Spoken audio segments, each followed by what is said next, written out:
এইটা ছাত্র জনতার অভ্যুত্থান, এইটার সাবজেক্টিভিটি হলো প্লুরাল। এখানে দল মত নির্বিশেষে মানুষ এসে অভ্যুত্থান করছে, এবং এটার স্পিরিটটা ছিল কি, এইটার স্পিরিটটা ছিল ইনসাফ, নৈতিকতা। আর বাংলাদেশ দেখেন 15 বছরে বাংলাদেশের মানুষের মোরালিটি ধ্বংস হয়ে গেছিল।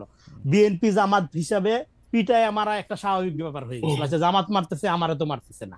ছাত্র দলের লোকজনের গুম করে নাই, গুলি করে মারে নাই, তখন তো মধ্যবিত্ত নামে নাই। কিন্তু যেই তার ছেলেকে মারছে, আরে এ তো খারাপ আওয়ামী লীগ।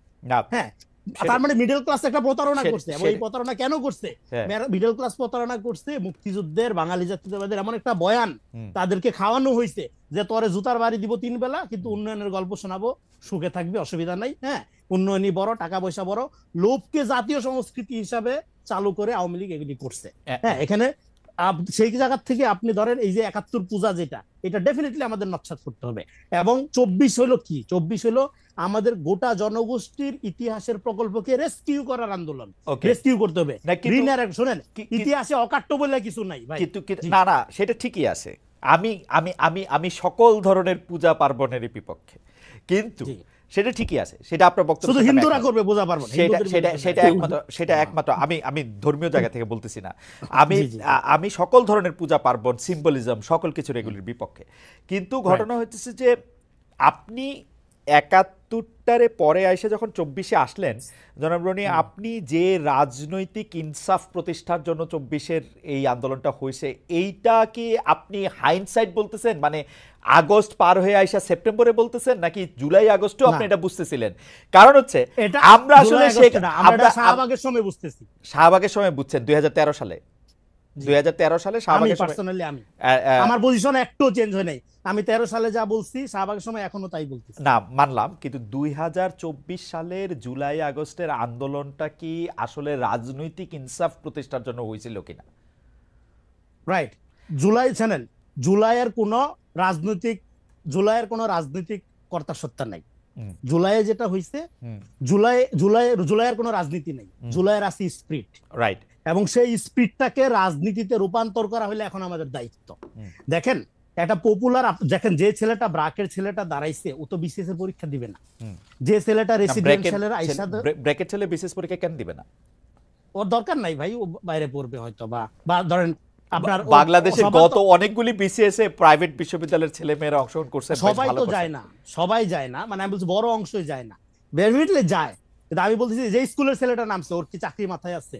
আমি বলতেছি বাংলাদেশে যে ধরেন, আমার কথাটা পয়েন্টটা হলো এটা, বাংলাদেশে যে 20 লাখ টাকা দিয়ে প্রশ্নপত্র কিনা মেয়েরে ছেলেরে ডাক্তার বানানো একটা গর্বের ব্যাপার, ঘুষ খায়া প্রচন্ড ভাবে, হ্যাঁ, লুটপাট কইরা টাকা পয়সা বানানো একটা সফলতার ব্যাপার। এই সংস্কৃতি তো চালু করছিল আওয়ামী লীগ।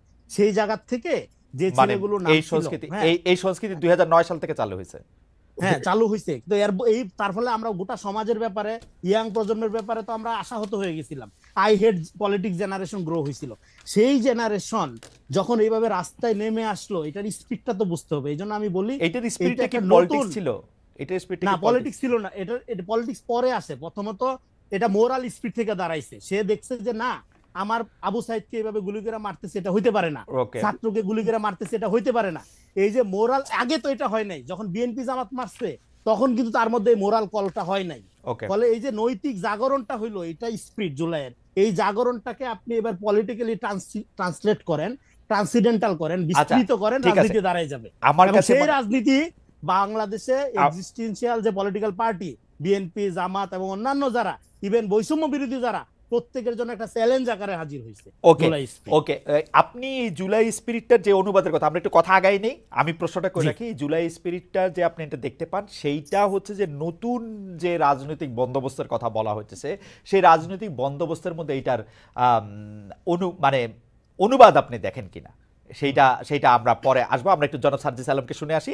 জনাব সার্জিস আলম, আপনার কাছে আসার আগে আমি একটু দর্শকদের কাছে জানতে চেয়েছিলাম যে শেখ হাসিনা বক্তব্য প্রচার ঠেকাতে সব গণমাধ্যমকে হুঁশিয়ার করেছে বৈষম্য বিরোধী ছাত্র আন্দোলন, তাদের অবস্থান সঠিক বলে মনে করেন কিনা? শতকরা ৬৮% দর্শক মনে করছেন যে তাদের অবস্থান সঠিক, শতকরা ৩২% মনে করছেন যে অবস্থান সঠিক নয়। ৬৬,০০০ দর্শক এখানে ভোট দিয়েছেন। জনাব সার্জিস, আমি বিরতির আগে আপনার কাছে ছিলাম, আপনার কাছে আবার ফিরে আসছি। বিরতি না, মানে জনাব রেজাল করিম রনির সাথে কথা বলার আগে। জনাব সার্জিস আলম। আপনি আপনার জায়গা থেকে ভাই একটা জিনিস একটু জাস্ট ক্লিয়ার করেন, ওই যে ছাড় দেওয়ার কথাটা বলেছিলেন এটা কাদেরকে ইন্ডিকেট করে, অর্থাৎ এটা কি সেনাবাহিনী নাকি অন্তর্বর্তীকালীন সরকার? না না, আমরা শুনেছিলাম যে আওয়ামী লীগের যারা শীর্ষস্থানীয় নেতৃবৃন্দ আছেন, আওয়ামী লীগ, যুবলীগ, ছাত্রলীগ, বা তাদের মধ্যে অনেকে প্রাণ ভয় সেনাবাহিনীতে, সেনা ক্যান্টনমেন্টে আশ্রয় নিতে গিয়েছিলেন। তাদের একটা মোটামুটিভাবে তাদের একটা সংখ্যাও বলা হয়েছিল আইএসপিআর থেকে এটা দিয়ে, কিন্তু পরে আমরা দেখলাম তাদের কাছে এই সংখ্যক লোক তাদের কাছে আসলে নাই। আবার এদের কিছু লোক আবার এদের মধ্যে আছে। আমি সেজন্য জানতে চাইছিলাম যে আপনারা কি আসলে এই যে যাদেরকে ছেড়ে দেওয়া হলো, এমনকি শেখ হাসিনাকে যে বিদেশে চলে যেতে দেওয়া হলো পদত্যাগের পরে, এর জন্য কি আপনারা সেনাবাহিনীকে বা কাউকে আসলে দায়ী মনে করেন কিনা? আপনারা যে বিচারের কথা বলছেন, দেখেন দুইটা বড় বিষয় সার্জিস।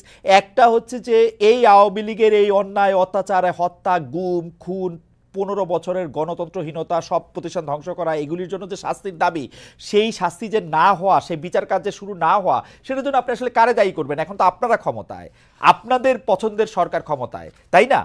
দ্বিতীয় কথা হচ্ছে যে এই জুলাই আগস্টে যারা শহীদ হয়েছেন, সেই শহীদদের মধ্যে থেকে যারা আহত হয়েছেন, তাদের চিকিৎসার জন্য, তাদের শহীদের তাদের টাকা পয়সা দেওয়ার জন্য যে সরকারের, আমি কোট আনকোট ব্যর্থতা বলতেছি, সেইটার জন্য আপনি আসলে কাকে দায়ী করবেন? আপনি নিজেও আপনি দেখেন যে জুলাই স্মৃতি ফাউন্ডেশনের সাধারণ সম্পাদকের দায়িত্বে আপনি আর থাকলেন না। কারণ হচ্ছে যে এই পুরো ব্যাপারটা যদি আপনি বলেন, যেই দুইটা বিষয় নিয়ে আপনি আসলে দায়ী করতেছেন যে আওয়ামী লীগের বিচার হচ্ছে না, শহীদদের বা আহতদের ইয়া পাচ্ছে না, তার জন্য আপনি দায়ীটা করবেন কারে আসলে, নিজেরা ছাড়া? দেখুন, এই জায়গায় হচ্ছে না, যেখানে আমার নিজের দায় আছে আমার নিজের দায়ও সেখানে স্বীকার করতে কোনো সমস্যা নেই, কিন্তু সবচেয়ে বড় কথা হচ্ছে আমরা আমাদের জায়গা থেকে যে জিনিসটা মনে হয়েছে সেটা হচ্ছে বর্তমানে অন্তর্বর্তীকালীন সরকারে খুব স্বাভাবিকভাবে যখন এখানে উপদেষ্টা নির্ধারণ করা হয়, বিভিন্ন দলের মতের, বিভিন্ন স্টেক হোল্ডারের সাজেশন দেওয়া হয়, সবাই সবার জায়গা থেকে এই যে যে মানুষগুলোর নাম সাজেশন করেছিল যারা এখন রয়েছে উপদেষ্টা পরিষদে, সবাইকে হয়তো এরকম মনে করা হয়েছিল যে এই মানুষগুলো তাদের জায়গায় স্ব কর্মক্ষেত্রে এই মানুষগুলো ভালো এবং তাদেরকে এখানে সাজেস্ট করা হয়। কিন্তু আমার জায়গা থেকে, আমার ব্যক্তিগত জায়গা থেকে মনে হচ্ছে এখন যারা আমাদের এই জায়গায় উপদেষ্টা পরিষদে রয়েছেন, অনেকের ক্ষেত্রে এই জিনিসটা খাটে। তারা হয়তো মনে করছেন যে বাংলাদেশের যে মানুষ যারা রয়েছে তারা হয়তো হয় তাদের মতোই সবাই ভালো, না হয় তারা মনে করছেন যে এই মানুষগুলো খুব দ্রুত ভালো হয়ে যাবে, একটা সুযোগ দিয়ে দেখি। কিন্তু সবচেয়ে বড় কথা হচ্ছে এই বাংলাদেশে আমরা দেখছি প্রত্যেকটা সেক্টরে মানুষদের শিরায় শিরায় আসলে এই যে এতদিনের যে ফ্যাসিজম কিংবা এই যে একটা চিন্তা ভাবনার একটা একটা করাপ্টেড চিন্তা ভাবনা ঢুকে গিয়েছে, এখান থেকে মানুষকে বের করে নিয়ে আসার জন্য একটা স্ট্রিক্ট একটা ওয়েতে যাওয়া প্রয়োজন, কিন্তু খুব স্বাভাবিকভাবে সেটি আমরা দেখছি না। বরং ওই মানুষগুলোর মধ্যে যে প্রথমে 2-3 মাসে যে একটা ভীতি তৈরি হয়েছিল যে তাদের জনসার্জিস একটা কথা বলি, অপকর্ম। জনসার্জিস একটা কথা বলি, আমি বিভিন্ন জনের কাছ থেকে যা জানছি, যত উপদেষ্টা আপনারা নিয়োগ দিচ্ছেন, ডক্টর ইউনূস সহ, আপনারা সহ, সব উপদেষ্টা নিয়োগ দিচ্ছেন আপনারা, আপনারা আর কারো কথা শুনে কোনো একজন না, উপদেষ্টা নিয়োগ দেন নাই।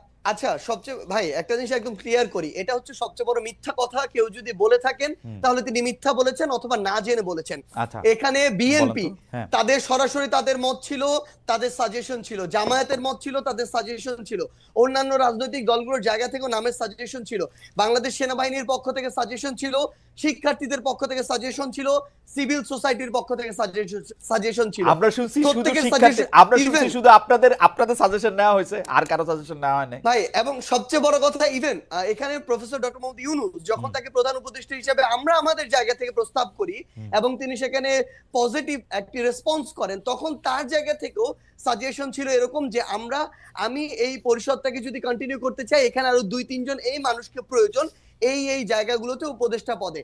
সো এখানে প্রায় 5 থেকে 6টি স্টেক হোল্ডারের সরাসরি অংশগ্রহণ ছিল, সরাসরি তাদের সাজেস্ট করা যে উপদেষ্টারা তারা এখন রয়েছেন। কেউ যদি এটা স্বীকার করতে না চান, অবশ্যই এটা সৎ সাহসে তাদের অভাব। ওকে, এখন যদি এই কথাটি বলি যে এখানে যে জিনিসটা আমরা আমাদের জায়গা থেকে দেখতে পাচ্ছি, সরকারের আসলে অনেক উপদেষ্টার নর্মাল সময়ে যেরকম একজন মন্ত্রী অ্যাক্টিভলি এখানে পার্টিসিপেট করার কথা, গার্ডস নিয়ে বোল্ডনেস শো করে কাজ করার কথা, অনেক উপদেষ্টার ভিতরে আমরা এখন সেটা দেখতে পাচ্ছি না। তারা গতানুগতিক তাদের যে অফিস ওয়ার্ক, সেই অফিস ওয়ার্ক গুলো তারা তাদের জায়গা থেকে করছেন। সো আমাদের জায়গা থেকে মনে হচ্ছে যে যেভাবে এরকম একটি করাপ্টেড আমলাতন্ত্র এতদিন ধরে চলেছে বা করাপ্টেড করা হয়েছে, সেই আমলাতন্ত্রকে ব্যবহার করে যখন তাদের মতো করে গতানুগতিক একটি মন্ত্রণালয় চলবে, সেটা থেকে কাঙ্ক্ষিত আউটপুট কখনো পাওয়া সম্ভব নয়। এই বিষয়টি আমরা এখন আমাদের জায়গা থেকে দেখছি। এই যে বিচারিক যে প্রক্রিয়াটি, আপনি সেনাবাহিনীর এখানে ক্যান্টনমেন্টে প্রায় 6 শতাধিক বিভিন্ন মানুষজন তাদের আত্মগোপনে থাকার কথা যেটি বলছেন, আমরা আমাদের জায়গা থেকে বৈষম্য বিরোধী ছাত্র আন্দোলন প্ল্যাটফর্ম, জাতীয় নাগরিক কমিটি প্ল্যাটফর্ম, এই জায়গা থেকে আমরা সরকারকে পুশ করেছি। আমাদের যারা ছাত্র উপদেষ্টা 3 জন রয়েছে সরকারে, তাদেরকে বলেছি, তারা তাদের জায়গা থেকে সরকারকে বলেছে, সেনাবাহিনীকে বলেছে। সেই জায়গায় সেনাবাহিনী একটা রিপোর্টও দিয়েছে। শেষ করি একটু, সেই রিপোর্টে যেটি দেখানো হয়েছে যে রাজনীতিবিদ যারা ছিল তাদের সংখ্যাটা বেশ কম, ইভেন এটা 100-রও নিচে, তারা বলছেন অ্যারাউন্ড 50-এর মতো। এবং এই জায়গাটার সংখ্যাটা সবচেয়ে বেশি হচ্ছে কিছু পুলিশ কর্মকর্তা, কিছু আমলাতন্ত্রের কিছু আমলা, তারা তাদের পরিবার সহ ওই বিভিন্ন বাড়িগুলোতে তাদের আত্মীয় স্বজন বাসায় আশ্রয় নিয়েছিলেন। এবং সবচেয়ে বড় সংখ্যাটা হচ্ছে আমলা এবং পুলিশ, যারা এই হত্যাযজ্ঞের সাথে সরাসরি জড়িত ছিলেন, যারা ওই আমলাতন্ত্রে বসে শেখ হাসিনাকে সার্ভ করেছেন। সেই জায়গায় এখন সবচেয়ে বড় যে সমস্যাটি হচ্ছে, তারা কিছুদিন আত্মগোপনে বা কাজে ঠিকমতো অংশগ্রহণ না করে এখন বিভিন্ন ফর্মে আবার অংশগ্রহণ করছেন। কিন্তু সরকারের জায়গায় যে একটি স্ট্রিক্ট হয়ে যে একটি ব্যবস্থা নেওয়ার যে প্রক্রিয়াটি, সেটি আমাদের জায়গা থেকে আমরা দেখছি না। বরং আমরা যেটি দেখছি যে ওই আমলাতান্ত্রিক যে বিচারিক প্রক্রিয়া, ওই জায়গায় সরকার এখন ঢুকে সেই প্রসেসের মধ্যে দিয়ে যাচ্ছে। জনাব সার্জিস, আপনি তো আসলে বাংলাদেশে এবং আপনি বাংলাদেশের মোটামুটি 5 জন গুরুত্বপূর্ণ লোকের একজন, আপনি ভালো বলতে পারবেন। আপনি আমাকে একটু বলেন তো, আপনি বললেন যে উপদেষ্টারা আসলে তাদের দায়িত্ব পালন করার ক্ষেত্রে অনেকটা, মানে আমি কি বলবো, যে অনেকটাই পরিচয় দিচ্ছে না। কিন্তু আমি দূর থেকে বাংলাদেশটাকে যা দেখি, যে বাংলাদেশটাকে চালাইতেছেন আপনারা 3 জন, যে সমন্বয়ক উপদেষ্টা পরিষদে আছেন সেই 3 জন, এবং আপনি এবং জনাব হাসনাত আব্দুল্লাহ, আপনারা 5 জন যদি ধইরা নেই, তাইলে এই যে কি জানি বলে নাগরিক কমিটির জনাব পাটোয়ারি, জনাব আক্তার, তারাও কিছুটা সরকার চালাচ্ছেন।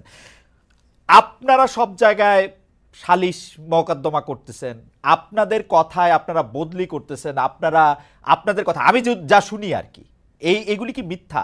মানে উপদেষ্টাদের মধ্যেও অনেকে এইটি দেখতেছেন যে আপনারা যেটা বলতেছেন, আপনারা যেদিকে যাইতেছেন দেশটা সেদিকেই যাচ্ছে। ব্যাপারটা এরকম না? মানে আমরা জাস্ট আপনাকে একটা জিনিস বলি ভাই, মানে এই মুহূর্তে সবচেয়ে বড় সমস্যাটা যে জায়গাটাতে হয়েছে সেটা হইতেছে এই আমরা আসলে এই অভ্যুত্থানের সামনের সারিতে থাকার কারণে মানুষের এক্সপেকটেশনের কেন্দ্রবিন্দু হয়ে গেছে অল্প কিছু মানুষ। এবং এই জায়গাটাতে আমাদের এঙ্গেজমেন্টের জায়গা, যেমন আজকে যদি দেখেন আমার শহীদ পরিবার আজকে তাদের দ্রুত বিচারিক এই প্রক্রিয়ার জন্য তারা শাহবাগে আজকে অবস্থান করলো। এই শহীদ পরিবারের সাথে আমাদের গিয়ে কথা বলতে হয়, তাদের হয়ে কথা বলতে হয় দ্রুত যেন বিচারিক প্রক্রিয়াটা, অর্থাৎ সরকারের একটা অংশ হয়ে আমাদেরকে আবার এই মানুষগুলো লং টার্ম সাস্টেইনের জন্য বাংলাদেশের এই যে মানুষগুলো তরুণ প্রজন্ম যারা নতুন করে চিন্তা করছে, স্বপ্ন দেখছে, এই অভ্যুত্থানের স্পিডটাকে আমরা যদি ধারণ করতে চাই, আমাদের ওইরকম একটা পলিটিক্যাল প্ল্যাটফর্ম প্রয়োজন যেটা থেকে আমরা নতুন করে এই স্বপ্নটা ক্যারি করা আমাদের বেস্ট ট্রাই করব। সেখানে আমাদের সময় দিতে হচ্ছে। আমাদের জায়গা থেকে আমাদের প্রত্যেকটা জেলা উপজেলায় গিয়ে আমাদের যে নিজেদের যে প্ল্যাটফর্মগুলো সেগুলো গুছাতে হচ্ছে। এরপরে আমাদের যারা উপদেষ্টা রয়েছেন তাদের সাথে আমাদের যারা প্রতিনিধি সরকারে রয়েছেন, তারা যখন সরকারে থাকেন উপদেষ্টা, কিন্তু তাদের সাথে আমাদের একটা আলাদা কমিউনিকেশন অবশ্যই থাকবে, কারণ ফিল্ডের অবজারভেশনটা আমাদের তাদেরকে দিতে হবে, তাদের সাথেও আমাদের গভর্নমেন্টের ওই রেসপন্সটা তাদের থেকে নিতে হবে। সো এই যে প্রত্যেকটা বিষয় যদি দেখেন, প্রত্যেকটা বিষয়ে আমরা আমাদের জায়গা থেকে এগুলো বিভিন্ন ভাবে জনগণের এক্সপেকটেশন অনুযায়ী আমাদের কথা বলতে। একটু শেষ করি ভাই, কিন্তু আপনি যে জিনিসটা বললেন, এই যে সালিশের কথাটা বললেন, আজকে শাহবাগে আমার শহীদ পরিবার বসেছে, সেখানে তারা এক্সপেক্ট করে যাদের নেতৃত্বে অভ্যুত্থানে হয়েছে, আন্দোলনটি হয়েছে, তাদের কেউ একজন কথা বলুক, সেখানে যেতে হয়।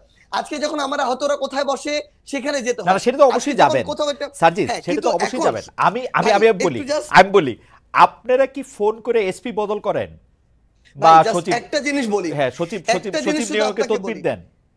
সবচেয়ে বড় সমস্যাটা এখন কোন জায়গায় হয়ে গেছে, যদি আপনি যে কোনো জায়গায় একটা সমন্বয়কের একজন নাম ব্যবহার করতে পারেন, স্পেশালি যাদের নাম সবাই চেনে, তাহলে আপনার সাতকুল মাপ। ইভেন বাংলাদেশের সবচেয়ে বড় যে পলিটিক্যাল যে রাজনৈতিক দলগুলা, এই বড় রাজনৈতিক দলের যে রাজনৈতিক ব্যক্তিত্বের নাম আপনি জানেন, বাংলাদেশের অধিকাংশ মানুষ জানে, তারাও সুযোগ পেলে এরকম দু একজন সমন্বয়কের নাম ব্যবহার করে বিভিন্ন জায়গায় বদলি করায়, বিভিন্ন জায়গায় বিভিন্ন তদবির করে। নাম ব্যবহার করলে বদলি হয়, এটাই সবচেয়ে বড় সমস্যা। আমরা তো কখনো চাই না যে এটা হওয়া উচিত, কিন্তু সবচেয়ে বড় কথাটি হচ্ছে যে জায়গাটাতে এই যে বাংলাদেশের এতদিনের যে কালচার, নাম ব্যবহার করে এতদিন শেখ হাসিনা, গণভবন 32 এসব নাম ব্যবহার করে বদলি হইতো, এখন তারা মনে করে যাদের নেতৃত্বে অভ্যুত্থান হয়েছে তাদের নামটা যদি ব্যবহার করি, এবং এই যে আমরা যাদেরকে কেন্দ্র করে এখন আমলাতন্ত্র পরিচালিত হচ্ছে, জুডিশিয়ারি পরিচালিত হচ্ছে, কিংবা অন্যান্য যে প্রতিষ্ঠানগুলো পরিচালিত হচ্ছে, তারা তো ওই ট্রেডিশনে অভ্যস্ত। তাদের রক্তে কিন্তু এই সুপারিশ, তদবির, ক্ষমতার অপব্যবহার, এখন যখন এই নামগুলো ব্যবহার করছে বিভিন্ন রাজনৈতিক দলের নেতা কর্মীরা, তখন তারা এই জিনিসটাকে মেনে নিচ্ছে, কারণ তারা এটা তো অভ্যস্ত। কিন্তু ভাই আমাদের জায়গা থেকে সবচেয়ে বড় কথা বলি, ইভেন যদি আপনি এরকম শুনেও থাকেন, এটা যদি 10 জন হয়, কয়েকজন মানুষের সমন্বয়কদের নাম ব্যবহার করে, এটা অন্তত 70-80 জন হচ্ছে বিভিন্ন রাজনৈতিক দলের গুরুত্বপূর্ণ রাজনৈতিক ব্যক্তিদের এই মুহূর্তে এটা হচ্ছে। আমি এই কথাটায় আসি। তা আপনি কি খেয়াল করেছেন যে আপনাদের যে এলজিআরডি উপদেষ্টা আছেন, আপনার সহযোদ্ধা জনাব আসিফ মাহমুদ সজীব ভুঁইয়া, তিনি একটি চিঠি লিখে বলেছেন যে এই প্রশাসক নিয়োগ দিতে হবে। এইটা কি মানে সেম না যে ধরেন আওয়ামী লীগের এলজিআরডি মিনিস্টার যিনি থাকতেন, তিনি আওয়ামী লীগের একজন লোককে মনে করলেন যে তাকেই প্রশাসক নিয়োগ দিতে হবে, তাকে প্রশাসক নিয়োগ দেওয়া হোক, এটা চিঠি দেওয়া হোক, এটি সেম সেম সেই যেটা, যেহেতু চিঠিটা সামনে আসছে সেই জন্য বলতেছি। না ভাই, একটা জিনিস কি, তিনি একজন মন্ত্রণালয়ের একজন উপদেষ্টা হিসেবে দায়িত্বপ্রাপ্ত আছেন, তার কাছে কোনো একটা বিষয়ের যদি মনে হয় যে এই জিনিসটা ওই স্বার্থে বেটার, তিনি এই জায়গায় ধরেন সাজেশন দিয়েছেন, কিন্তু তিনি তার জায়গা থেকে, আমি একটা জিনিস বলি, কখনো এটাতে কাউকে যদি বাধ্য করেন যে এটাই করতে হবে এবং না হলে এটার বিরুদ্ধে তার ওই অ্যাকশনটা দেখেন, তখন আমি তার বিরুদ্ধে গিয়ে দাঁড়িয়ে যাব। কিন্তু আপনি এটা বলেন ভাই, একদম ক্লিয়ার প্রশ্ন, আপনি এটা বলেন এরকম সিঙ্গেল একটা সুপারিশ যেটা সার্জিস করেছে, এরকম সিঙ্গেল একটা সুপারিশ যেটা হাসনাত করেছে, আমরা আমাদের জায়গা থেকে এটা আমরা মনে করি যে আমরা ওইরকম কোনো অথরিটি না যে এই জায়গাটি করতে পারে।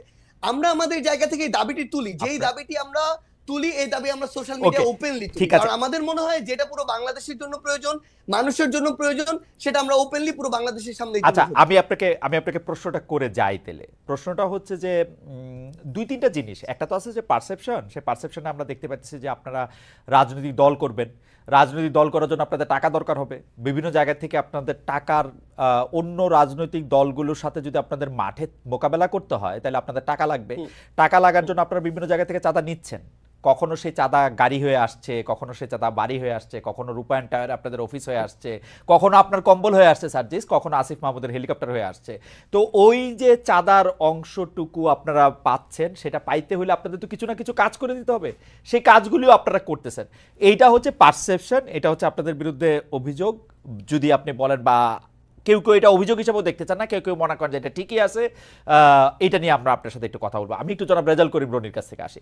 জনাব রেজাউল করিম রনি, আমি যেটা বলতে চাইছিলাম যে আপনি যেটাকে আসলে রাজনৈতিক ফেসিবাদের একটা বয়ান, তারপরে হচ্ছে যে আওয়ামীকরণ, সেই আওয়ামী লীগের দেখানো পথেই আবার বিএনপি, জামাত, জাতীয় পার্টির মতো ছোট ছোট আওয়ামী লীগের মতো করে একটা হওয়া, 24-এ এসে আপনি যে দেখলেন যে এইটার ইয়াটা চেঞ্জ হয়েছে বা চেঞ্জ হওয়ার জন্য আন্দোলনটা হয়েছে, যেটা রাজনীতি, এটা আপনি দেখতে পান কিনা আসলে? আমি যদি বলি এই বৈষম্য বিরোধী ছাত্র আন্দোলন, বর্তমান সরকারের উপদেষ্টা এবং জাতীয় নাগরিক কমিটি, তিনটাকে যদি আমরা একটা বডি ধরি, তাহলে কি আপনি চেঞ্জ দেখতে পান যে রাজনীতিতে চেঞ্জ আসতেছে? দু একটা জিনিস শুধু আমি স্মরণ করা দিতে পারি, যে ধরেন আমরা এই জিনিস শিখতে হয়, উমুকের মানে এইভাবে কথা বললে আমরা এই করব, উমুক আমাদের বিরুদ্ধে কথা বলছে সেজন্য আমাদের তার চাকরির থেকে বাদ দিয়ে দিতে হবে গণমাধ্যমে, আমরা নানা ধরনের জিনিসপত্র তো দেখতে পাই। এগুলির মাথায় রেখে যদি আপনি একটু বলেন জনাব রেজাউল করিম। হ্যাঁ দেখেন, মাথায় রেখে আমরা এখনো পর্যন্ত একটা যে অবস্থার মধ্যে আছি, এটার আমি বলি আমরা লেট ফ্যাসিজমের মধ্যে আছি। ফলে আমাদের চারপাশে একটা আওয়ামীময় অবস্থার মধ্যে আমরা আছি। দেখেন, এইটা একটা বিপ্লব না, এটা একটা অভ্যুত্থান। কেন বিপ্লব না? বিপ্লব হলে বিপ্লবী শক্তি, মিলিটারি, জুডিশিয়ারি, ব্যুরোক্রেসি এগুলোর উপর নিয়ন্ত্রণ নেয়। এখন এই যে সরকারটা, এই সরকারের নানা রকম সমালোচনা হবে, হবে, এবং আমি যেটা সার্জিস যেটা বললো যে এই সরকারটা সার্জিসদের সরকার, শুধুমাত্র বৈষম্য বিরোধীদের সরকার এরকম না, কিন্তু এটা সম্মিলিত সরকার, এবং এই সরকার যদি ব্যর্থ হয় তাহলে এটা হবে সম্মিলিত ব্যর্থতা। হ্যাঁ, এই ব্যর্থতার দায় আপনার এককভাবে ছাত্রদের উপর বা বৈষম্য বিরোধীকে দেওয়ার পক্ষে আমি না, কারণ এটা আসলেই যখন গঠন হয় তখন এটা সম্মিলিতভাবে গঠন করা হয়েছিল, এবং এরকম একটা সরকার না হইলেই বরং ভালো হতো, একটা জাতীয় সরকার বা আরো বড় আপনার কি বলে যে পরিসরের সরকার হইলে বরং ভালো হইতো। যাই হোক, আপনি যেটা বললেন, দেখেন বাংলাদেশে রাজনীতির যে মডেলটার কথা আমরা বলতেছি, এখন ধরেন এখানে ক্লিনজিং এর রাজনীতি করা যাবে না। আওয়ামী লীগের ক্ষেত্রে সমস্যাটা কি হচ্ছে, জামাতের ক্ষেত্রে বাংলাদেশ 54 বছর যে সমস্যা ফেস করছে, এখন আওয়ামী লীগের ক্ষেত্রে ঠিক সেই সমস্যাই হচ্ছে।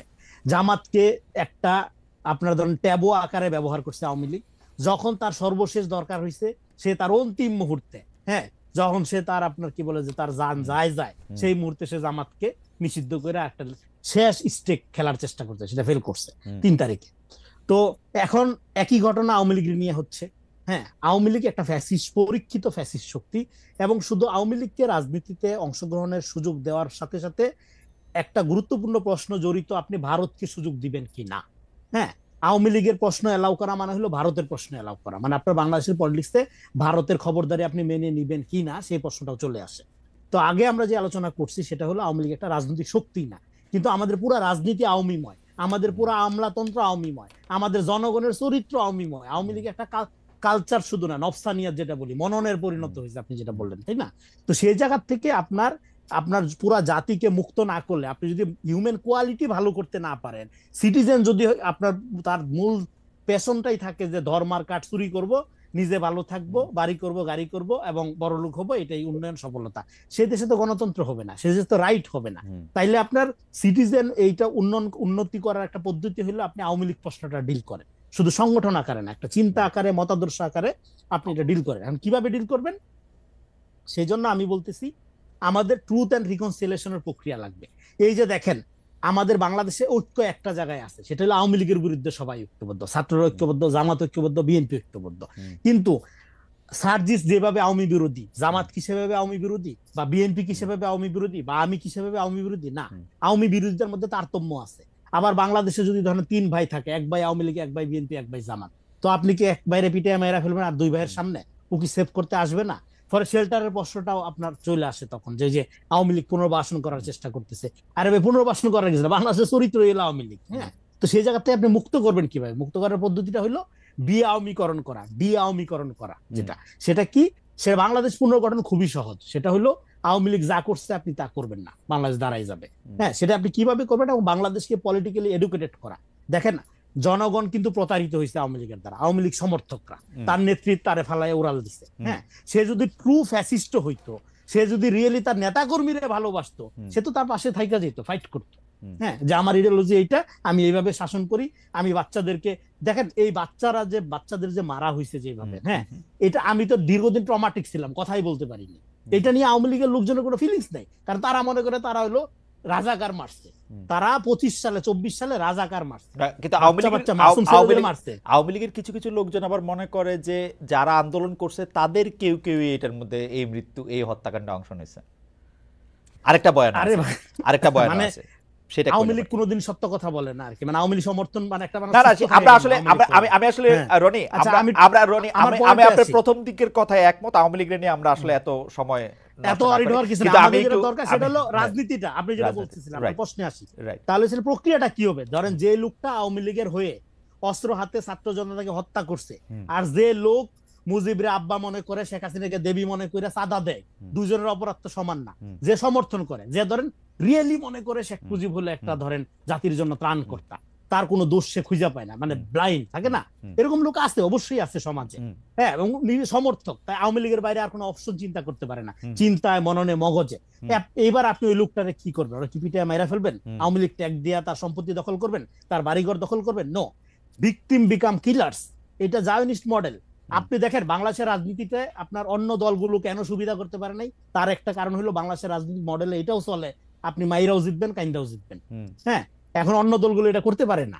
আপনার সেই জায়গা থেকে তাহলে আওয়ামী লীগের ব্যাপারে আপনার একটা পলিসি লাগবে, সেটা হলো আপনি ট্রুথ এন্ড রিকনসিলিয়েশন করেন। সমাজে যে বিপুল আওয়ামী সমর্থক আছে তাদেরকে আপনি হিলিং করেন, তাদেরকে বোঝান যে তোমরা এরকম একটা রাজনৈতিক আদর্শ দ্বারা চালিত হইছো যেটা তোমাদেরকে ক্ষতিগ্রস্ত করছে। বাংলাদেশ ট্রুথ এন্ড রিকনসিলিয়েশন তো আমি রনি, আমি আসলে আবার আপনার কাছে আসবো, কিন্তু এই ট্রুথ এন্ড রিকনসিলিয়েশন তো মনে হয় বাংলাদেশের সকল পলিটিক্যাল পার্টিরই লাগবে, যেহেতু আওয়ামী লীগ হচ্ছে আওয়ামী লীগ, বাকিরা হচ্ছে জামায়াত, হচ্ছে আওয়ামী লীগের অনুসারী একটা জামাত লীগ, বা বিএনপি হচ্ছে ওরকম একটা, তো সেইটাতে তো সবারই লাগবে। মানে আপনি কি সেরকমই মনে করতেছেন যে সবারই একটা ট্রুথ এন্ড রিকনসিলিয়েশনটা ম্যাসিভ হইতে পারে? যেমন ধরেন কোন ব্যক্তি আওয়ামী লীগের আমলে, হ্যাঁ, শেল্টারের জন্য আওয়ামী লীগ সাইজা ছিল, সে বলবে যে আমি এই কারণে আওয়ামী লীগ সাইজা ছিলাম, এই কারণে আমার মোরাল অবস্থার অবনতি হয়েছে, আমি এটার জন্য সরি, কিন্তু নেক্সট টাইমে আমি একটা ডেমোক্রেটিক বাংলাদেশে রাষ্ট্র গড়ে দেখেন আমাদের একটা জাতিগত ঐক্য লাগবে, আমাদের একটা পলিটিক্যাল কমিউনিটি হইতে হবে, আমাদের একটা সিটিজেনারি রাজনীতি লাগবে। আমি আবার প্রশ্নে ফিরে আসি, সেই রাজনীতি আপনি কিভাবে করবেন যদি সমাজ দুই দিক থেকে ট্রমাটিক থাকে? এক হইলো 15 বছরে আওয়ামী লীগের অত্যাচারের ট্রমাটিক, আরেক হইলো আওয়ামী সমর্থকরা তার নেত্রী পালায় যাওয়াতে ট্রমাটিক। ফলে এখন মব দ্বারা এই কেওয়াস কি চলতে থাকবে? এই কেওয়াস কি বাংলাদেশের ভবিষ্যৎ? এটা তো হইতে পারে না। ওকে, সেই ভবিষ্যৎটা আসলে কি সেটা আমরা একটু শুনবো, কিন্তু রনি আমি এই 6 মাসে মানে 5 আগস্টের পরবর্তী যে বাংলাদেশের রাজনীতির আরেকটা রূপ আমরা আশা করছিলাম, যেটাকে ছাত্র বৈষম্য বিরোধী ছাত্র আন্দোলন নতুন রাজনৈতিক বন্দোবস্ত বলছিল, সেইটাতে আপনি বৈষম্য বিরোধী ছাত্র আন্দোলনে কি দেখেন? আমার কাছে ক্যানকানি জানি মনে হয় যে অ্যাবসলিউটলি আওয়ামী লীগের দেখায় দেওয়া পথে, আওয়ামী লীগের দেখায় দেওয়া ছাঁচে হাঁটতেছে বৈষম্য বিরোধী ছাত্র আন্দোলন অন্য একটা ফরম্যাটে। আপনার কাছে কি মনে হয় যদি আমি এই প্রশ্ন করি আর কি? দেখেন আমি বললাম 24-এর কোনো রাজনীতি নেই, আছে একটা স্পিরিট।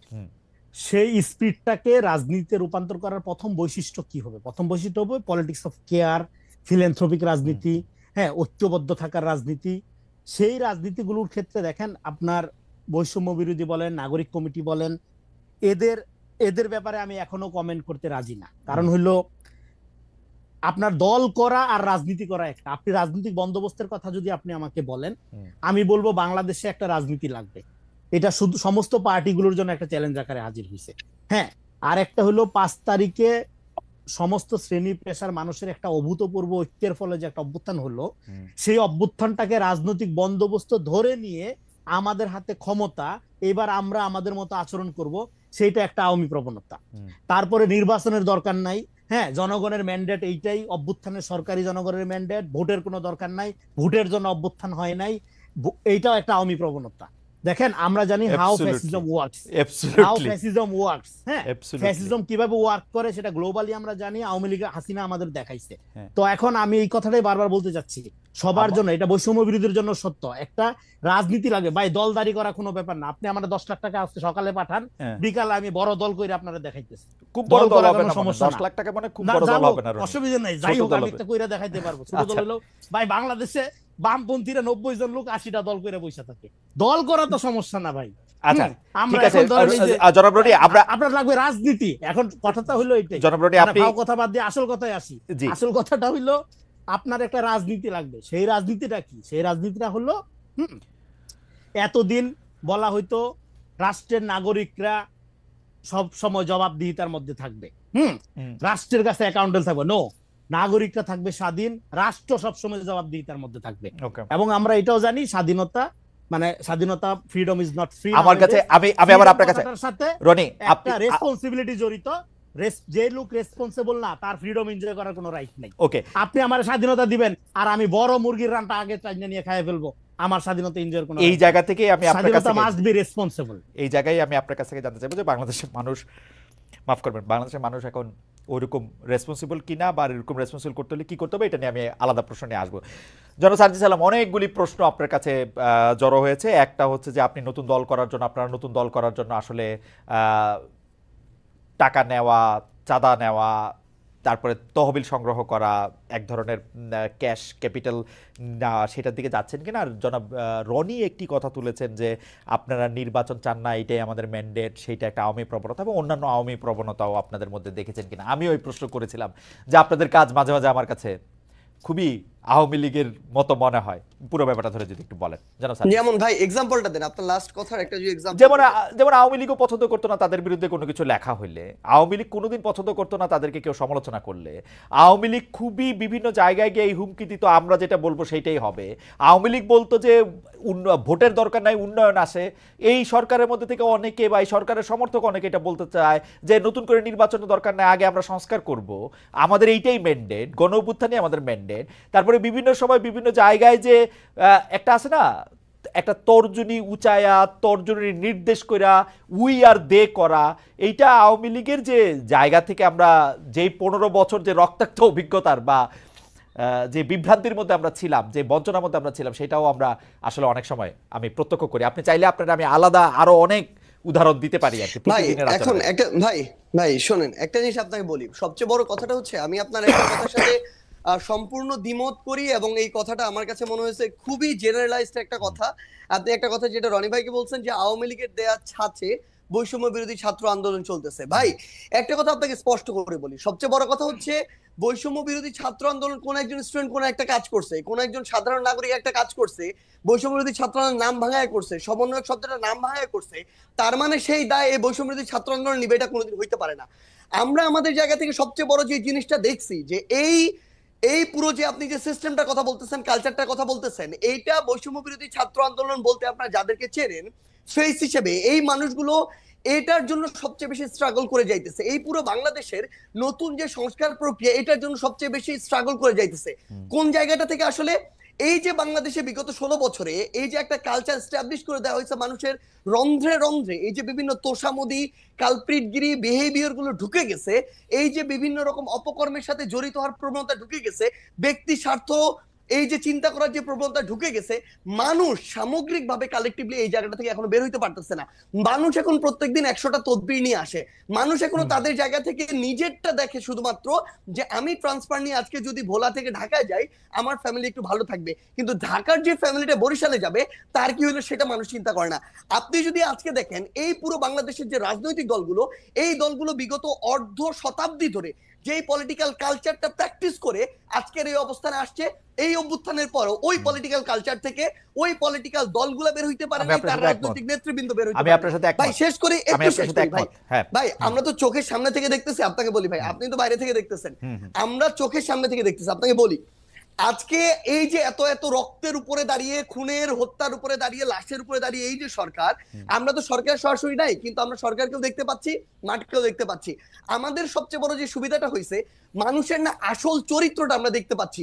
বড় বড় রাজনীতিবিদ, বড় বড় সুশীল, বড় বড় শিক্ষাবিদ, বড় বড় মিডিয়া ব্যক্তিত্ব, এগুলো আপনার সামনে যতটা ভদ্র যেভাবে প্রেজেন্ট করে, ভিতরে এক একটা কালপ্রিট এবং ভণ্ড।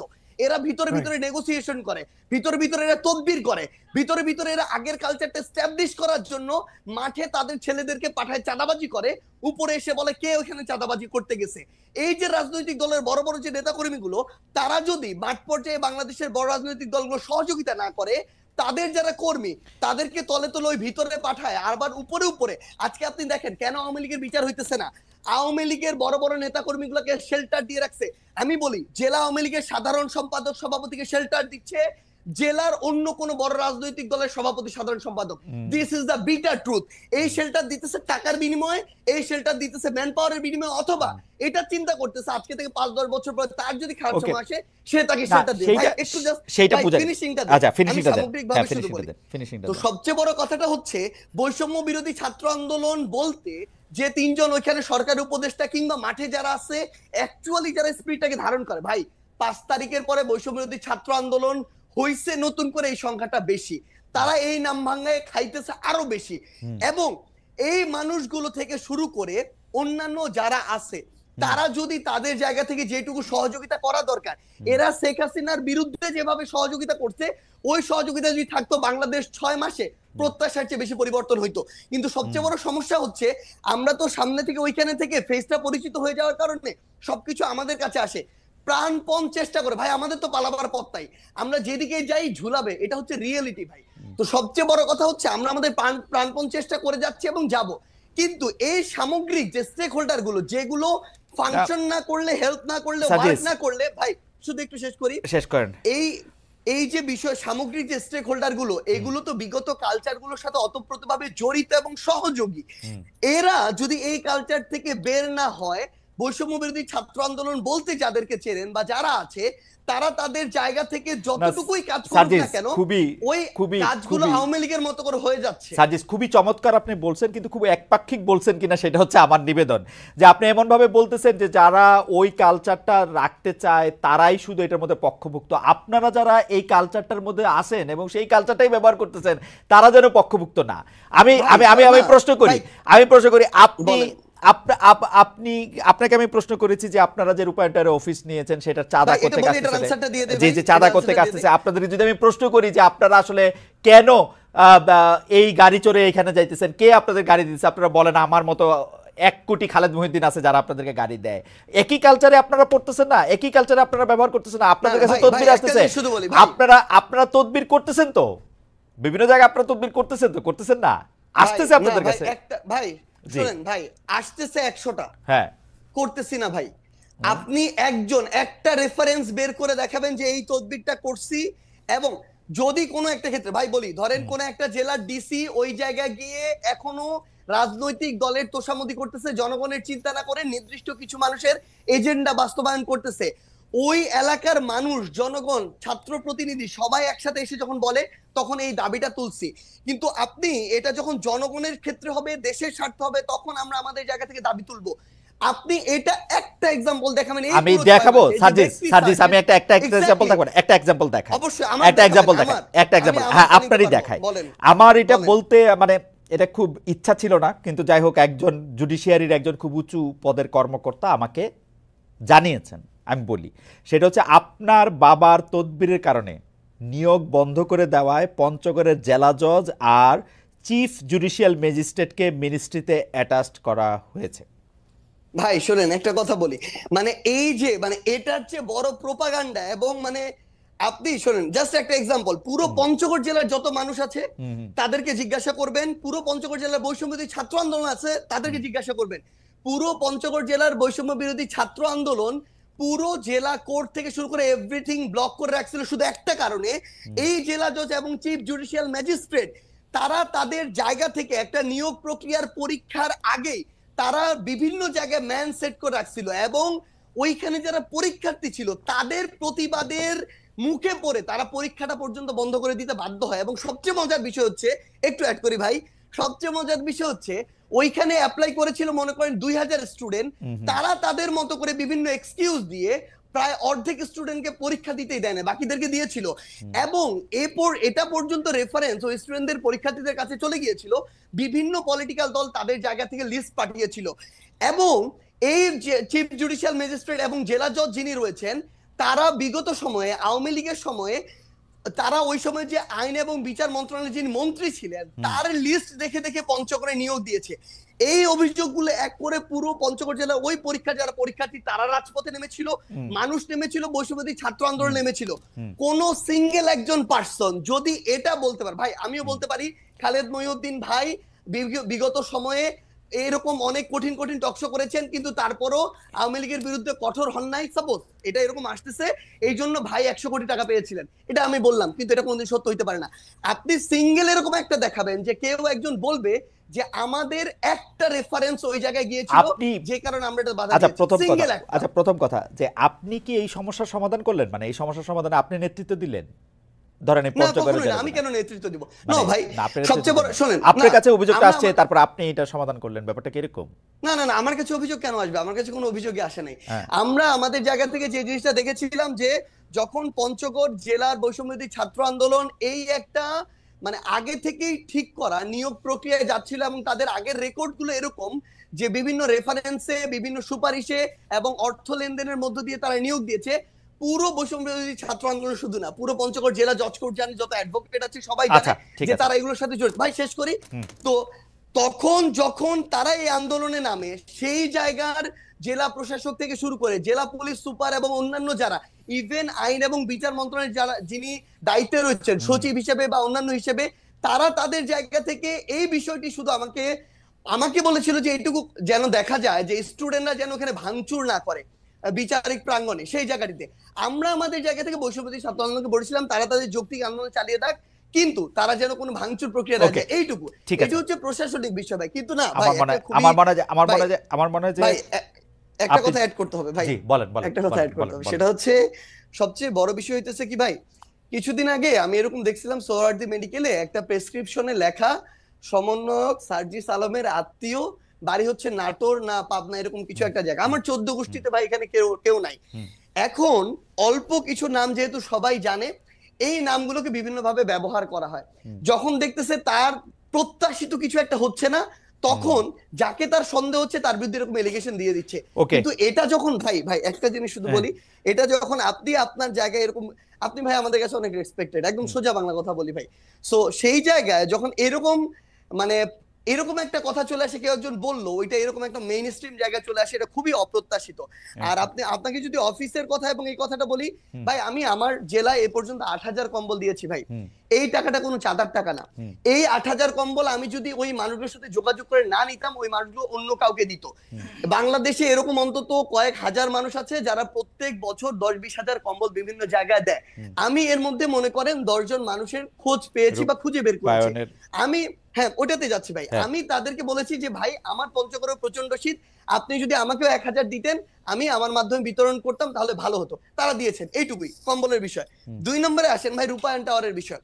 ভাই একদম স্পষ্ট কথা বলি, বাংলাদেশের রাজনীতি করতে বিগত রাজনৈতিক দলগুলো যেই লেভেলের টাকা খরচ করার কালচার তৈরি করেছে, একদম মানে কালো টাকা দিয়ে, সেটা যদি কন্টিনিউ হয় আমাদের দ্বারা বাংলাদেশের রাজনীতি করা সম্ভব না। একদম ক্লিয়ারলি বলে দিলাম। আমরা আমাদের জায়গা থেকে ভাই একটা ফাউন্ডেশন করার প্রসেস অলমোস্ট শেষের দিকে। এই ফাউন্ডেশনে ওপেন ফান্ডিং হবে দেশের এবং দেশের বাইরের। আমরা আমাদের জায়গা থেকে আমাদের ম্যানিফেস্টো তুলে ধরবো পুরো পৃথিবীর মানুষের সামনে। আমরা যদি আমাদের রাইট ট্র্যাকে থাকি তারা ফান্ডিং করবে, যদি না থাকি তারা ফান্ডিং করবে না। এবং আপনি যে এই গাড়িটার কথা বলছেন ভাই, আমি আপনাকে বলি, আপনি যদি দেশে থাকতেন না, আপনি এতদিনে আমার অন্তত 5 দিন কল পাইতেন যে ভাই মহিউদ্দিন ভাই আপনার তো হচ্ছে 2টা গাড়ি আছে, আমাকে একটা গাড়ি একটু 3 দিনের জন্য দেন বা 1 দিনের জন্য দেন, ড্রাইভার এবং গাড়ি আপনার, তেলটা আমি দিব ভাই। আমি ভাই লিখে দিতে পারি, আপনি খালেদ মহিউদ্দিন ভাই আপনার 2টা গাড়ির মধ্যে একটা গাড়ি একদিনের জন্য আমাকে দিতেন। এরকম আমাদের বাংলাদেশে এই অভ্যুত্থান পরবর্তী সময় হাজার হাজার মানুষ আছে ভাই, যে 16 বছর পরে একটু হাফ ছেড়ে নিঃশ্বাস নিচ্ছে। এই মানুষগুলোর ওই সামর্থ্যটুকু আছে। এই মানুষগুলো এখন লক্ষ লক্ষ কোটি কোটি টাকা তাদের উপরে যে চাঁদা এভাবে চাপিয়ে দেওয়া হতো, সেটা থেকে তারা এখন মুক্ত। ভাই আমরা না রিকোয়েস্ট করি ভাই এভাবে ওপেনলি ভাই, একদিনের জন্য ফোন দিয়ে রিকোয়েস্ট করি, আমরা আপনাদের যারা এখানে আছেন নিশাদ ভাই থেকে শুরু করে আমরা তাদেরকেও করবো ভাই, যদি দেন ভালো হবে, না হলে ভাই আমরা আরেকজনের কাছে বলবো যেই দেয় ভাই। আজকে কেউ দেয় নাই ভাই, ক্লিয়ারলি বলে আজকে কেউ দেয় নাই, হেঁটে চলছে, রিকশায় চলছে ভাই, এভাবেই আমাদের লাইফ চলছে। জনাব সার্জিস আপনাকে ধন্যবাদ। আমি শেষ প্রসঙ্গে আসে, মানে অনুষ্ঠানের আসলে একটু সময় বেশি লাগলো কারণ সার্জিস একটু দেরি করে আসছিলেন, কিন্তু আমরা একটা শেষ প্রসঙ্গে আসি খুব সংক্ষেপে।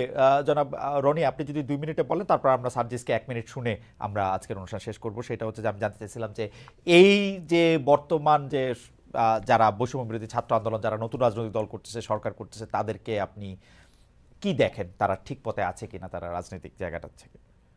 আচ্ছা দেখেন, বৈষম্য বিরোধী ছাত্র আন্দোলনকে আওয়ামী লীগের সাথে ট্যাগ দিয়ে চিন্তা করাটা আমি কিন্তু বলি নাই।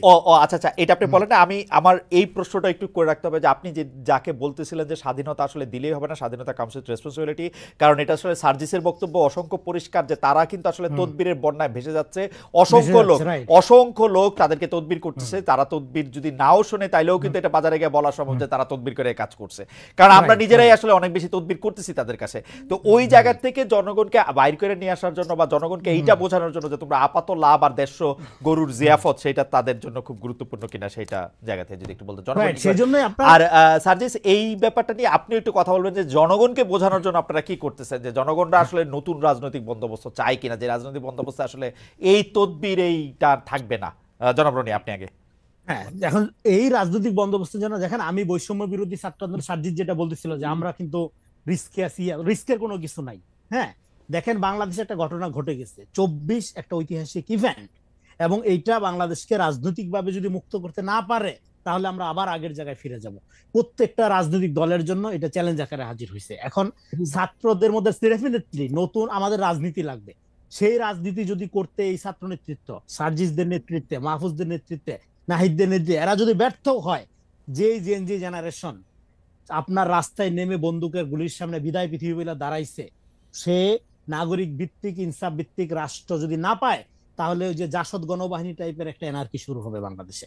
কারণ 5-7 বছর পরে এরা ইয়াং হবে, এদের মধ্যে যে আকাঙ্ক্ষা তৈরি হয়েছে 24-এ, দেখেন একটা গণ অভ্যুত্থান 10,000 বই পড়া যায় জ্ঞান হয়, তার চেয়ে অনেক বেশি জ্ঞান রাজনৈতিক প্রাজ্ঞতা পোলাপানদের দেয়। হ্যাঁ, ফলে আমি মনে করি বৈষম্য বিরোধী ছাত্র আন্দোলন, নাগরিক কমিটি এবং এই যে ছাত্র নেতৃত্ব, তারা যদি একটা নতুন বাংলাদেশ, নাগরিক ভিত্তিক ইনসাফপূর্ণ বাংলাদেশ কায়েম করতে ব্যর্থ হয়, তার কাফফারা এদের প্রত্যেককে দিতে হবে। কারণ আমরা বেঁচে আছি শহীদদের দায় নিয়ে। আপনি তো রনি এটা খুব সহজে বলতেছেন, কিন্তু এইটা করা কি সম্পূর্ণ ওদের হাতেই আসে? যে ধরা যাক এটা কি একটা সিলেবাস, যে এই সিলেবাসটা পড়ে আমরা পরীক্ষা দিলাম, এটা সিলেবাস। কারণ হইলো কি, আওয়ামী লীগ দেখেন বাংলাদেশে ঐক্যটা হয়েছে আওয়ামী লীগের বিরুদ্ধে। আপনার কি করতে হবে আপনি জানেন। আওয়ামী লীগ যা করছে তার উল্টাটা করলেই বাংলাদেশ দাঁড়াই যাবে। হাসিনা যা করছে, হাসিনা যেভাবে ব্যুরোক্রেসি চালাইছে, হাসিনা যেভাবে জুডিশিয়ারি চালাইছে, হাসিনা যেভাবে আপনার শিক্ষা প্রতিষ্ঠান চালাইছে, ওইভাবে আপনি চালাবেন না, তাইলেই বাংলাদেশ দাঁড়াই যাবে। কিন্তু এটা চালাবেন না যে, তার জন্য একটা ঐক্য দরকার। সেটা কি? জামাত, বিএনপি, ছাত্র জনতা, নাগরিক সম্মিলিত একটা ঐক্য দরকার। এখন সেই ঐক্যটা কেন হচ্ছে না? কারণ হইলো, যেটা বলতে চাচ্ছিলাম এর আগে, আওয়ামী বিরোধিতার মধ্যে একটা তারতম্য আছে। ধরেন আপনি আওয়ামী লীগের বিরোধিতা করতে গিয়ে আপনার ন্যারেশনটা হয়ে গেছে জামাতের মতো, আবার আরেক গ্রুপ আওয়ামী লীগ বিরোধিতা করতে গিয়ে হয়ে যাচ্ছে ওটা বিএনপির মতো। তাহলে আমরা যে নতুন রাজনৈতিক বন্দোবস্তের কথা বলতেছি সেটা তো আর হচ্ছে না, সেটা হয়ে যাচ্ছে বিএনপির মতো অথবা জামাতের মতো। তাহলে মানুষ তো এই দুইটা দলকে একই দেখে, জানে তারা, হ্যাঁ, তারা তো বছরের পর বছর, দশকের বছর দেখতেছে। তাহলে আপনি নতুন রাজনৈতিক বন্দোবস্তের কথা যেটা বলছেন, সেটা মানে নতুন দল শুধু না, আপনাকে একটা রাজনীতি প্রস্তাব করতে হবে, এবং সেই রাজনীতিটা কোথা থেকে উঠে আসবে তার একটা মডেল জিয়াউর রহমান কিন্তু দেখাইছে। জিয়াউর রহমান দেখাইছে কিভাবে রাজনীতিটা উঠে আসতে হবে, এই প্রেস কনফারেন্স থেকে না, রাজনীতিতে উঠে আসতে হবে মিডিয়ার বকবক থেকে না, রাজনীতিতে উঠে আসবে রোড থেকে, মাঠ থেকে, মানুষ আপনাকে, অথবা ক্যান্টনমেন্ট থেকে না। জিয়াউর রহমান ক্যান্টনমেন্ট থেকে রাজনীতি করে ওঠে, এটা জিয়াউর রহমান একটা বিপ্লব করছে। দেখেন আরেকটা বলা হয় কিংস পার্টির কথা, জিয়াউর রহমান একটা বিপ্লব করছে আর আমরা করছি একটা অভ্যুত্থান। ফলে আমাদেরকে জনগণের কাছে যাওয়া ছাড়া আর কোনো পথ নাই। জিয়াউর রহমান বিপ্লব করার পরে আবার জনগণের কাছে গিয়ে আমরা তো এত কিছু বুঝি না। আপনি তাত্ত্বিক, আপনি বলেন এটাকে অভ্যুত্থান, এটা বিপ্লব না, নাকি বিপ্লব অভ্যুত্থান না? বিপ্লব অভ্যুত্থান না, আমাদেরকে অন্য স্যারেরা আবার আইসা বলে যে না, এটা আসলে বিপ্লব হয় নাই, অভ্যুত্থান হয়েছে। মানে তো ডেফিনেটলি অভ্যুত্থান, কারণ বিপ্লব হওয়ার জন্য আপনার সবকিছুর উপর ওই বিপ্লবী মানে অভ্যুত্থানকারী শক্তির কন্ট্রোল থাকে। দেখেন সার্জিসটা কোনো কাজ করতে পারতেছে না এই আমলাতন্ত্রের কারণে, সার্জিসটা কোনো কাজ করতে পারতেছে না জুডিশিয়ারি কন্ট্রোলটা তো ভাঙা যায় না। আমাদের দরকার, শুনেন, এই ছাত্র নেতৃত্ব যদি ফেল করে তাহলে আমাদের শহীদদের এই যে দায় একটা আছে না, এটা তো আছেই, জীবিত যারা আহত এবং এই যে বিপুল তরুণ জনগোষ্ঠী জেনজি জেনারেশন যে অভ্যুত্থান ঘটাইছে, তারা আগামীতে যে পলিটিক্যাল এংজাইটিতে ভুগবে এবং তার ফলে যে বিস্ফোরণ হবে, সেইটা এখন কি কেওয়াজ, সেই কেওয়াজ আমি কল্পনাও করতে পারি না। সেটার দায় নিতে হবে, সেটার দায় সমস্ত রাজনৈতিক দলকে নিতে হবে যেরকম, এবং ছাত্র নেতৃত্ব আমি মনে করি তারা ভালোভাবে বুঝতে পারতেছে আমি জনগণের নতুন রাজনীতি গড়ে তোলার জন্য মাঠে যাবে এবং জনগণের ভিতর থেকে একটা রাজনৈতিক দল গড়ে তুলবে। আমি জনগণের জায়গাটা বোঝার জন্য একটু জনাব সার্জিস আলমের কাছে আসি। জনাব রনি, আপনাকে ধন্যবাদ। সার্জিস, আপনি যদি 1-1.5 মিনিটের মধ্যে কথা শেষ করেন তাহলে ভালো হয়, আমরা আসলে অনুষ্ঠানের পরে। জনাব সার্জিস। ভাই, আমরা আমাদের জায়গা থেকে এখন পর্যন্ত বাংলাদেশের প্রত্যেকটা জেলা, উপজেলা, ইউনিয়নে যাওয়ার চেষ্টা করছি। আমাদের জাতীয় নাগরিক কমিটি, বৈষম্য বিরোধী ছাত্র আন্দোলন, জাতীয় নাগরিক কমিটির প্রায় 300-র উপরে আমাদের কমিটি আছে উপজেলা পর্যায়ে, আর বৈষম্য বিরোধী ছাত্র আন্দোলনের প্রায় 40টার মতো জেলা কমিটি আছে। আমি আমার জায়গা থেকে অভ্যুত্থানের পরে এখন পর্যন্ত প্রায় 35-36টা জেলায় গিয়েছি। আমরা যখন ম্যাস লেভেলের মানুষের সাথে যাই, কথা বলি, তখন আমরা তাদের যে আশা আকাঙ্ক্ষা, ভাই খুব সাধারণ চাওয়া পাওয়া, ভাই তারা তাদের জায়গা থেকে শুধুমাত্র মানে খুব সিম্পল, যেটার সাথে জড়িত ওই জায়গায় স্বাধীনতা চায়, তার মতো করে কাজটা করতে চায়। দ্রব্যমূল্যের তাদের জায়গা থেকে সহনীয় পর্যায়ে তারা চায়, তারা আইন শৃঙ্খলা পরিস্থিতি ঠিকঠাক চায়, তারা চায় একটা অফিসে গিয়ে তাদেরকে চাঁদা দিতে হবে না, তারা ঠিক মতো তার কাজটা বুঝে পাবে, তারা চাইতেছে কোনো একটা যদি কোর্টে যায় তারা তাদের বিচারটা বুঝে পাবে, একদম খুব সিম্পল চাওয়া। আমরা আমাদের জায়গা থেকে মনে করি বাংলাদেশের মানুষের যেমন অনেক ধরনের সমস্যা অনেক বেশি, বাংলাদেশের মানুষের চাওয়াগুলো সহজ। এটার জন্য যেটা হচ্ছে সামগ্রিকভাবে যে স্টেক হোল্ডারগুলো, রাজনৈতিক দল বলেন, আপনি সিভিল সোসাইটি বলেন, আপনি আমলাতন্ত্র বলেন, এই যে ইয়াং জেনারেশন যারা এখন বিভিন্ন জায়গায় বিভিন্ন প্ল্যাটফর্মে প্রতিনিধিত্ব করছে, তাদের কথা বলেন, সবাইকে তাদের জায়গাতে ভূমিকা রাখতে হবে।